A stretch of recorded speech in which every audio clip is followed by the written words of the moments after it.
Hello friends, आप सभी का स्वागत है। पिछली कक्षा में सीटेट हिंदी पेडागॉजी के कुछ प्रश्नों को हल किए थे, तो आज उन्हीं प्रश्नों के साथ हम आगे बढ़ते हैं। हमारा पहला प्रश्न है, एक अध्यापक ने विद्यार्थियों को समूहों में विभाजित किया और हाथियों पर कहानी पढ़ने से पहले उनके बारे में आयोजित प्रश्नोत्तरी में भाग लेने के लिए कहा। यहाँ पर अध्यापक का क्या मंतव्य है? पहला ऑप्शन है पाठ्य वस्तु की समीक्षा लिखना, दूसरा है टॉपिक के प्रति रुचि पैदा करना, तीसरा है सहपाठी पृष्ठपोषण, चौथा है उनकी स्मृति का परीक्षण करना। तो यहाँ पर क्या है, हाथी की कहानी पढ़ने से पहले उनके जो आयोजित होने वाले प्रश्न है उसमें भाग लेने के लिए कहा है। तो इसमें अध्यापक चाहता है कि बच्चे टॉपिक के प्रति रुचि पैदा करें, तो इसलिए आपका राइट आंसर हो जाएगा बी ऑप्शन कि टॉपिक के प्रति रुचि पैदा करना, उसको थोड़ा सा इंटरेस्टिंग बनाना चाहते हैं ताकि बच्चों का मन लगे। तो अगला प्रश्न हमारा है, भाषा की कक्षा में एक विद्यार्थी अवरोध पैदा कर रहा है, इस विद्यार्थी के साथ किस तरह का व्यवहार किया जाना चाहिए? पहला ऑप्शन है समाधान खोजने के लिए अभिभावकों पर निर्भर करना, ये गलत बात है। दूसरा है विद्यालय प्रशासन को इस विद्यार्थी के बारे में बताना, विद्यालय प्रशासन को बताने से कोई लेना देना नहीं है। तीसरा है हमारा बच्चों के समाधान खोजने के लिए कहना। चौथा है उद्यमी विद्यार्थियों पर ध्यान देना चाहिए। आपका जो सी वाला ऑप्शन है ये सबसे बेस्ट ऑप्शन है कि बच्चों के समाधान खोजने के लिए कहना चाहिए। अगला प्रश्न है, व्याकरण अनुवाद विधि अधिक बल देती है। पहला है उच्चारण पर, दूसरा है प्रवाह पर, तीसरा है शुद्धता पर, चौथा है उपयुक्तता पर। तो व्याकरण अनुवाद विधि, व्याकरण जो है वो नियम पर आधारित होता है, नियम से चलता है, व्याकरण में नियम होते हैं, तो जो नियम होता है वो हमेशा शुद्धता पर होता है। तो इसलिए आपका जो सही आंसर हो जाएगा वो सी ऑप्शन हो जाएगा। अगला प्रश्न हमारा है, विद्यार्थी किसी विचार बिंदु पर मानस मंथन करते हैं, संयोजन करते हैं, प्रारूपण करते हैं, संपादन करते हैं और अंततः अपने कार्य की पुनरावृत्ति भी करते हैं। इस प्रक्रिया द्वारा कौन सी कौशल प्रतिबिंबित होता है? तो पठन कौशल या वाचन कौशल या श्रवण कौशल या लेखन कौशल। तो यहाँ पे संपादन, संपादन शब्द से ही आप निकाल लीजिए, ये आपका डी वाला ऑप्शन हो जाएगा, ये लेखन कौशल, आपका ये राइट आंसर हो जाएगा। पांचवा प्रश्न है, भाषाई कौशल सीखने का सर्वाधिक उपयुक्त तरीका है।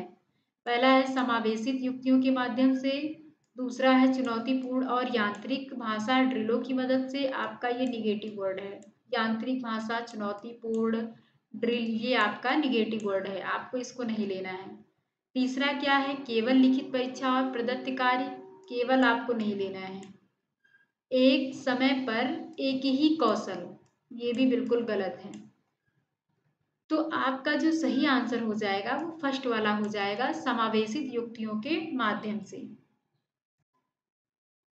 अगला प्रश्न है, विद्यार्थियों ने वर्णनात्मक कौशल का प्रयोग करना सीखा है या नहीं? इस बात का आकलन करने के लिए अध्यापक को विद्यार्थियों को क्या करने के लिए कहना चाहिए? कहने का मतलब है कि विद्यार्थियों ने वर्णनात्मक कौशल करना सीख लिया है या नहीं सीखा है, इसके लिए अध्यापक को विद्यार्थियों को क्या करने के लिए कहना चाहिए कि उनको ये पता चल जाए कि वो बच्चों ने वर्णनात्मक कौशल सीखा है या नहीं सीखा है। तो इसके लिए हम पहला ऑप्शन देखते हैं, वर्णन करने वाले शब्दों के प्रयोग में हुई गलतियों को सही करो। दूसरा है कहानी पढ़ो और बोध आधारित प्रश्नों के उत्तर दो। तीसरा है ऐसी घटना साझा करो जहां बहुत अचंभा हुआ हो। चौथा है पाठ्य वस्तु में आए क्रिया और विशेषण शब्दों पर गोल घेरा लगाओ। तो वर्णनात्मक कौशल का मतलब होता है कि वर्णन करना, बच्चों ने वर्णन करना सीखा है या नहीं सीखा है, इसके लिए जो सबसे बेस्ट आंसर हो जाएगा आपका वो हो जाएगा सी ऑप्शन, ऐसी घटना साझा करो जब उन्हें बहुत अचंभा हुआ हो, ये सबसे बेस्ट आंसर है। ये यही एक ऐसा ऑप्शन है जिसमें बच्चे आप अपना जो भी देखे हैं, जो भी सुने हैं, उसको जो है अच्छे से वो बोल पाएँगे, उसका अच्छे से वर्णन कर पाएँगे। 7वां ऑप्शन है 7वां हमारा क्वेश्चन है, कक्षा 7 की अध्यापिका निर्धारित पाठ्य पुस्तकों के अलावा अन्य पाठ्य पुस्तकों के पठन को सुलभ कर रही है। वह किस तरह के पठन को समुन्नत कर रही है? पहला है हमारा विस्तृत पठन, दूसरा है निर्देशित पठन, तीसरा है साझा पठन, चौथा है गहन पठन। तो इसका जो सही आंसर हो जाएगा वो आपका विस्तृत पठन हो जाएगा। अगला हमारा है, प्रधान अध्यापिका ने भाषा अध्यापक को नए सत्र के लिए पाठ्य पुस्तकों तथा अन्य संसाधनों का चयन करने के लिए कहा। इनका चयन करते समय निम्न में से एक प्रासंगिक नहीं है। आपको ध्यान देना है कि यहाँ पे निगेटिव बोला है, ये आप हमेशा ध्यान रखिएगा कि निगेटिव पूछ रहा है या पॉजिटिव पूछ रहा है। तो हमारा पहला ऑप्शन है विद्यार्थियों का स्तर, ये गलत हो जाएगा। दूसरा है पुस्तकों और संसाधनों की अनुकूलनता, ये भी आपका गलत हो जाएगा। चौथा है आपका सामग्री की अवधारणात्मक जटिलता और गहनता, जटिलता और गहनता, ये आपका गलत हो जाएगा। आपका जो तीसरा वाला ऑप्शन है वो सही हो जाएगा कि बच्चों की अधिगम आवश्यकताएं और उन्हें आने वाली भाषाएं, ये इम्पोर्टेंट है। 9वां प्रश्न है हमारा, निम्नलिखित में से कौन सा संकेत भाषा के बारे में सही नहीं है? यहाँ भी नहीं पूछा है, आप लोगों को नहीं ही देखना है। संकेत भाषा के बहुत प्रकार हैं। संकेत भाषा प्राकृतिक भाषा है, संकेत भाषा में व्याकरण होती है, संकेत भाषा का व्याकरण नहीं होती है। तो इसका जो डी वाला ऑप्शन है यही आपका सही है। अगला प्रश्न है, त्रिभाषा सूत्र के बारे में कौन सा कथन सही है? पहला है, मातृभाषा घर की भाषा, क्षेत्रीय भाषा प्रथम भाषा के रूप में। मातृभाषा या घर की भाषा हिंदी प्रथम भाषा के रूप में। तीसरा है मातृभाषा घर की भाषा अंग्रेजी प्रथम भाषा के रूप में। चौथा है अंग्रेजी हिंदी घर की भाषा स्थानीय भाषा प्रथम भाषा के रूप में। तो जो इसका पहला जो इसका सही आंसर हो जाएगा आपका, वो पहला वाला हो जाएगा। मातृभाषा घर की भाषा क्षेत्रीय भाषा प्रथम भाषा के रूप में। 11 नंबर है आपका, उपचारात्मक शिक्षण किसके लिए है? उन शिक्षार्थियों के लिए जिन्हें भाषा अधिगम के कुछ आयामों पर ध्यान देने की आवश्यकता है। दूसरा है उन अध्यापकों के लिए जिन्हें भाषा सीखने वाले कुछ विद्यार्थियों के लिए अपने शिक्षण में सुधार करने की ज़रूरत है।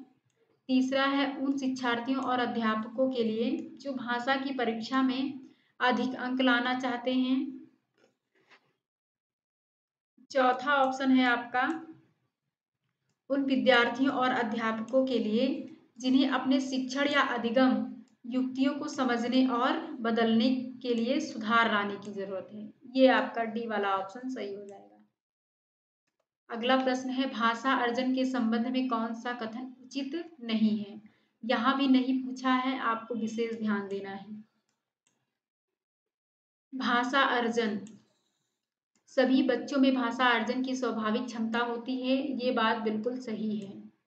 बिना विद्यालय गए भाषा अर्जन संभव है, बिल्कुल सही है कि जो स्कूल नहीं गए हैं, पढ़े लिखे नहीं हैं, वो भी भाषा उनको भी भाषा आती है। तीसरा ऑप्शन है आपका भाषा अर्जन के लिए नियम सिखाए जाते हैं। चौथा ऑप्शन है आपका भाषा अर्जन को सहज बनाने के लिए समृद्ध भाषिक परिवेश होना चाहिए, ये बात भी बिल्कुल सही है।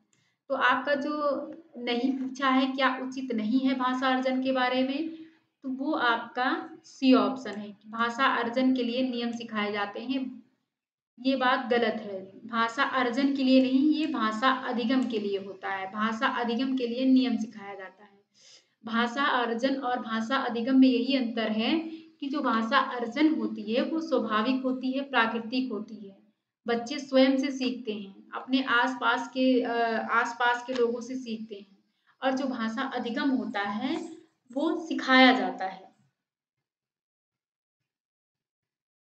अगला हमारा क्वेश्चन है, विद्यार्थी प्रथम भाषा सीखते हैं मैत्रीपूर्ण वातावरण से, औपचारिक वातावरण से, पढ़ाए जाने वाले वातावरण से, प्राकृतिक वातावरण से। अभी मैंने आपको इसके पहले प्रश्न में आपको बताया है कि जो प्रथम भाषा होती है वो अपनी क्षेत्रीय भाषा, मातृभाषा, क्षेत्रीय भाषा या ये प्राकृतिक भाषा होती है जो बच्चे अपने आस पड़ोस से सीखते हैं। तो ये आपका प्राकृतिक वातावरण हो जाएगा। 14 नंबर क्वेश्चन है आपका, कौन सी भाषा अधिगम शिक्षण में प्रामाणिक सामग्री नहीं है? पहला है समकालीन लेखक द्वारा लिखी गई लघु कथा, ये तो है, आपको नहीं पूछा है तो नहीं बताना है। कौन सा प्रामाणिक सामग्री नहीं है? एक समाचार पत्र से लिया गया कार्टून या व्यंग्य चित्र, ये भी प्रामाणिक है।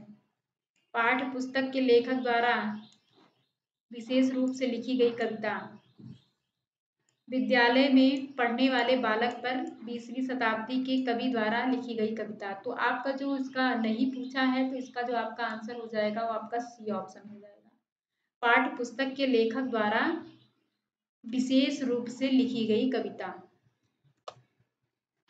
अगला प्रश्न है आपका, किसी विद्यार्थी द्वारा पढ़ी गई कहानी का अपने शब्दों में पुनर्कथन के मूल्यांकन में सहायक होता है। तो किसी विद्यार्थी द्वारा पढ़ी गई कहानी, जो विद्यार्थी ने कहानी पढ़ी है वो अपने शब्दों में पुनर्कथन के मूल्यांकन में सहायक होता है। तो इसका जो सही आंसर हो जाएगा वो आपका हो जाएगा बोधगम्यता। बोधगम्यता मतलब समझ। तो इसका ये प्रवाह होगा नहीं, स्मृति होगा नहीं, शुद्धरूपता होगा नहीं, जो इसका सटीक आंसर हो जाएगा वो आपका बोधगम्यता यानी समझ हो जाएगा। तो बस आज की क्लास में बस इतना ही। अब ऐसे ही प्रश्नों के साथ अब हम अगली कक्षा में मिलते हैं। अगर आपको ये कक्षा अच्छी लगी हो तो आप please like, share and subscribe ज़रूर करिएगा।